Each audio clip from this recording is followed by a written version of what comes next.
गुड़ी पड़वा से लगा करके 30 जून तक अर्थात 3 महीने तक जल गंगा संरक्षण अभियान यशस्वी प्रधानमंत्री श्रीमान नरेंद्र मोदी जी की प्रेरणा से हमने पूरे प्रदेश में चलाया और जिसके माध्यम से लगभग 1518 करोड़ से अधिक के कामों का जल संरक्षण कार्यों का शिलान्यास भूमि पूजन करने मैं खंडवा जा रहा हूँ। खंडवा हमारे देश का वो ज़िला है जिसने जल संरक्षण को लेकर के सबसे अच्छा काम पूरे देश में किया है।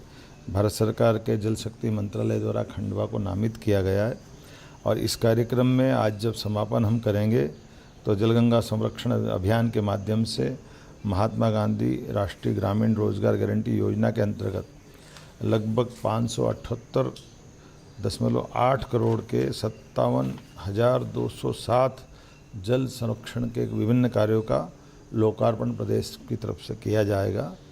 मैं प्रधानमंत्री कृषि सिंचाई योजना वाटर शेड के माध्यम से 43.46 करोड़ के 888 कामों का भी लोकार्पण जलगंगा संरक्षण अभियान के माध्यम से हम करने वाले हैं।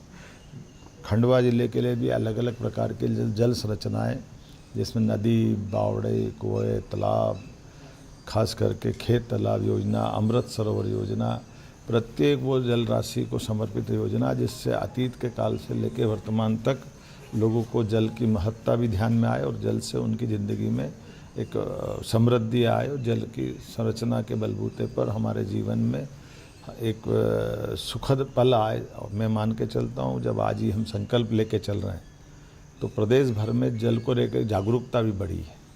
पुरानी से पुरानी बावड़ियों का स्वरूप निखर के आ गया और हमने इसमें भी अलग अलग प्रकार के पुरस्कार दिए हैं। नगरीय स्तर में पहला पुरस्कार भोपाल को मिला, दूसरा जबलपुर को मिला।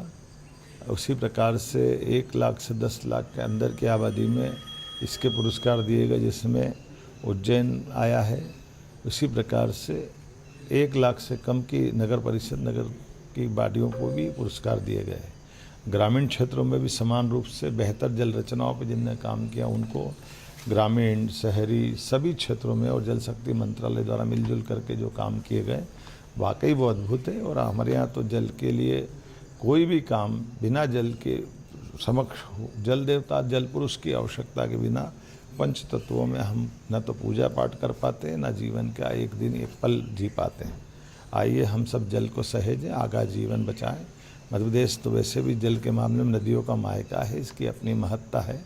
हम सब जल संरक्षण के काम को अभी इस अभियान के बाद तुरंत बाद सभी स्थानों पर एक पेड़ माँ के नाम के माध्यम से पुनः जल संरचनाओं को स्थायी रूप से उनका सौंदर्य, प्राकृतिक सौंदर्य बरकरार रखने के साथ साथ पेड़ों को बचाते हुए जल संरचनाओं के लिए अमृत का काम करेगी। इसलिए अब वृक्षारोपण का काम चालू होगा, पौधारोपण का काम चालू होगा। मेरी अपनी ओर से सबको बधाई।